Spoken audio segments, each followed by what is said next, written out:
Watch post-fight interviews and unaired prelims only on UFC.com. I brought this book called Living the Martial Way, and in the book it was talking about fighting from your core, and that's just the smartest way to fight. So fighting Brandon Vera, he's such a great striker. It's like, I could prepare, and I had 2 striking coaches for this fight, so I tried to be as well prepared as possible to strike with him. But when I read about fighting from your core, it really made sense to me. It's like, I've been wrestling since I was 14 years old, and why go out there and have a tie match with someone who might be better than me at it? So I was prepared to strike with him, but I was prepared to fight from my core. And, so I really sharpened up on judo and Greco-Roman wrestling, and I was actually ready to shoot too. And if that answers your question. A lot was made of the weigh-ins, and you kind of acting out of character a little bit. Can you talk us through what happened between then and now, how you reacted to that, and did that feed into you tonight? Was it, good emotion for you to go in there, or did you have to leave that all aside and get back to where you usually are? What was that about?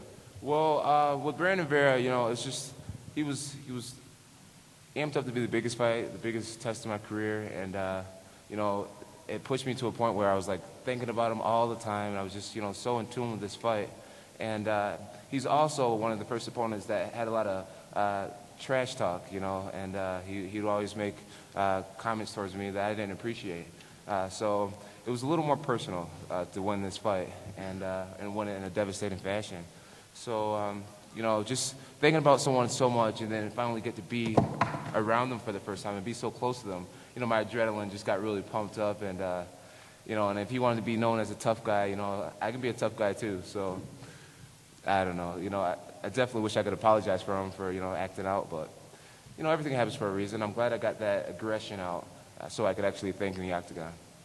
Can you talk about the moment in the fight where you caught the up kick? It looked like it rocked you pretty well. You were kind of grabbing the jaw.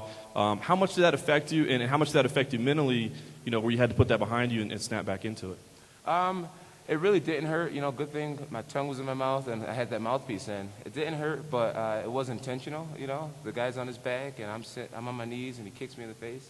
Last time I saw that, I think Anderson Silva did it to someone. But I just had to stay tough and not let anything that faze me or break me and continue the fight.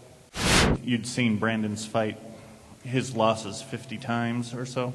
What were some of the things you noticed when watching those that you were able to use tonight?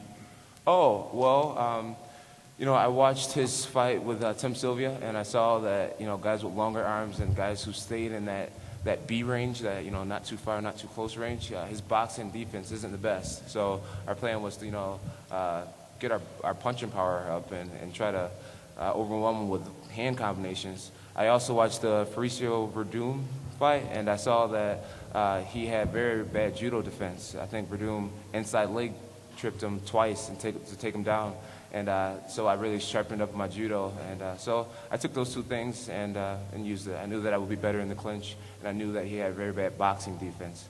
He does best when you stand in that range where he can throw those really hard kicks, but if you keep hands in his face, his boxing defense isn't too good.